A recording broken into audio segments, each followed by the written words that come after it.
ពុកអ្នកម៉ែសែនល្អតែកូនមិនដែលខ្វាយខ្វល់ដល់ចិត្តលោកបន្តិចឡើយលោកតែផិតភ័យរាល់ថ្ងៃពុំមានពេលស្បាព្រោះកូនសម្លាញ់នេះហើយមិនដែលឲ្យលោកសប្បាយខ្សែគប់មិត្តភក្តិមិនដែលបានល្អនាំគ្នាបង្កវឹកវរហើយគិតជារឿងសប្បាយគ្មានគិតអាសូរអត់ទ្រូងលោកគិតមានម្ដាយទ្រូងលោកស្ទើរតែបែកគ្នានេះនិយាយក៏កូនមិនស្ដាប់លោកធ្លាក់ខ្លួនឈឺតែកូននៅធ្វើមិនដឹងលោកនៅតែគិតខំប្រឹងលឹងលឹងព្រោះដើរបីកូនយើងឈាមពុកអូម៉ែស៊ូមិនដែរមិនធន់ព្រោះដើរបីកូនបងខ្លួនស្ដាយជីវិត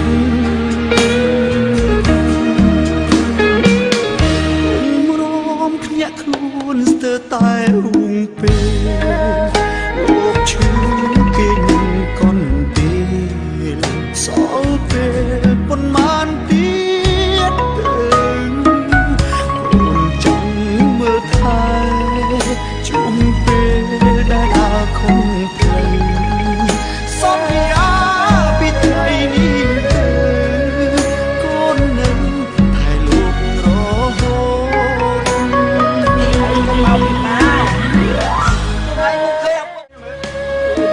ខ្ញុំមានអីជាងឯងខ្ញុំឯងអត់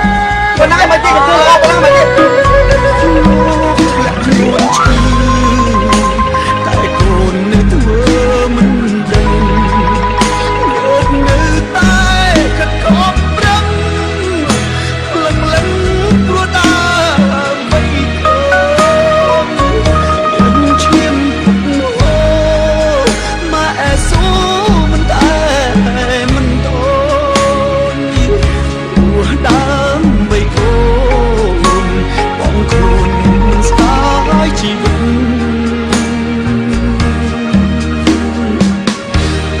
រំភ្ញាក់ខ្លួនស្ទើរតែរួងពេលលោកឈឺគេនឹងកន់ពេលសល់ពេលប៉ុន្មានទៀតទៅកូនចង់មើលថែជុំពេលដែលដើរខំផ្លូវ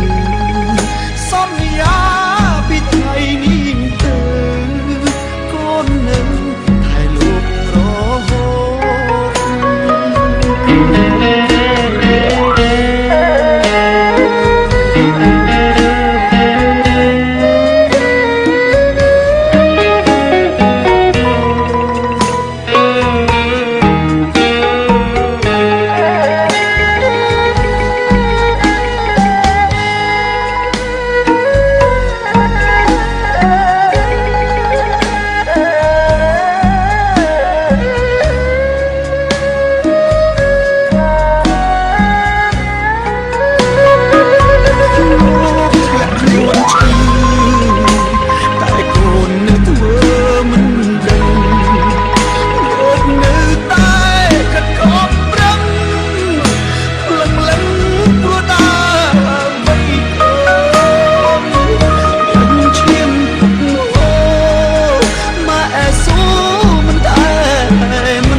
ខ្លួនស្ទើរតែរួងពេល